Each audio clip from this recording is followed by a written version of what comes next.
Dobrý den lidi, dneska jsme tady v normální vesnici, tady máme domy, to už jsem skoro vyučil, ještě mi zbývá tenhle, co je, tak já jdu, díra, to tady nebývá, to je jedno, někdo by nás se chtěl nachytat, slyším tady zombiky, ale tohle je trap Česka, to jde poznat.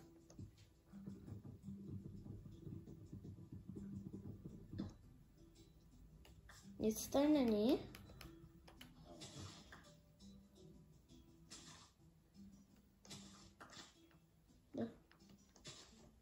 Vezmu si ale TNTčka. To ocením. Od kdy bývají tyhle nějaký stony ve domě ve vesnici. Nikdo tady asi fakt nechtěl nachytat.